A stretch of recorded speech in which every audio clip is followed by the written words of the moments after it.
Jaga ibadah. Ibadah apa kena jaga ni? Selain daripada solat, selain daripada baca Quran, tolong sedekah dalam hidup ini. Tolong ubah sekarang. Sedekah.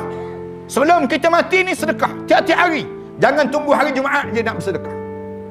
Sedekah setiap hari. Infak setiap masa. Tiap-tiap hari. Bagi. Kenapa? Kena sedekah maknanya kita sedang menukar daripada nilaian harta kepada nilaian pahala. Jangan risau terhadap kemiskinan. Rasulullah sebut, Allah tak akan miskinkan orang yang hidup sentiasa berinfak di jalan agama. Allah tak akan miskinkan dia. Rasulullah janji, siapa-siapa yang hidup dia sentiasa menginfakkan di jalan agama, Allah akan kayakan dalam hidup. Dan kita kena ingat, tiap kali mana kita bersedekah, kita bukan bersedekah kepada yang kita bagi itu, tak. Tapi kita sedang bersedekah untuk diri kita sendiri. Kena faham konsep tu. Malam ni kan kita duduk macam ni. Elok kita duduk lalu tabung derma. Lalu tabung derma tu kebetulan dalam poket kita ada 2 keping. Sekeping RM50, sekeping lagi RM1. Agak-agak mana yang masuk? Agak-agak. Biasanya yang RM1 kan? Kita masuk yang RM1. Yang RM50, RM50 kedai tom yam banyak lagi. Tersebut demikian. Sebenarnya yang patut kita masuk 2-2 keping tu terus. 2-2 keping tu terus. Yang kita masuk tu, yang kita berjumpa balik di akhirat nanti. Kita akan menyesal. Kenapa aku bagi RM1? Kenapa aku tak bagi RM50? Kenapa aku tak masukkan 2-2? Sebab yang kita sedekah, bukan kita sedekah pada tabung tu, tetapi yang kita sedekah untuk diri kita sendiri. Bangun di akhirat nanti, Allah gandakan, Allah banyakkan.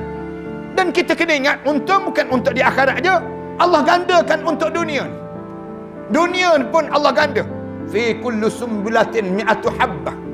Setiap cabang-cabang tu Allah sebut, masalul ladina yunfikuna fi sabilillahi amwalihim kamasali habbatin ambatat sab'a sana.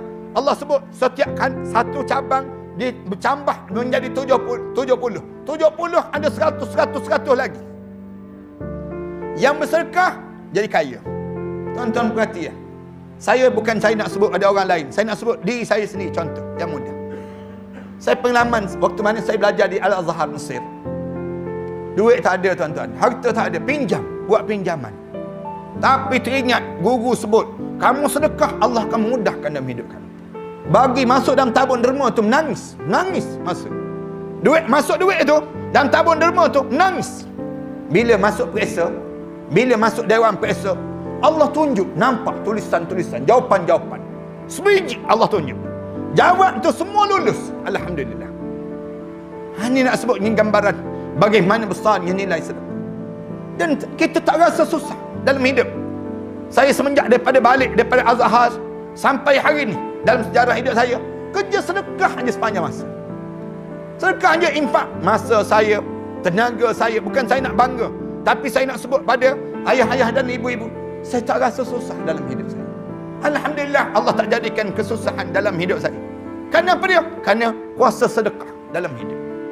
Sedekah ni, kalau kita nampak kehebatan sedekah ni, ajaib sangat, pelik sangat. Ya Allah kurniakan daripada kekuatan sedekah. Dan sedekah menjadikan kita tak minta dengan malaikat dekat nak mati. Kita tak sebut pada malaikat. Orang dekat nak mati, dia minta nak bersedekah lah. Dia akan sebut pada malaikat, laula akhartani ila ajalin qarib fa asaddaqa wa akum minas salihin. Kalaulah Allah boleh tangguh sekejap kematian saya nak bersedekah di jalan Allah dan saya nak menjadi hamba Allah yang saleh.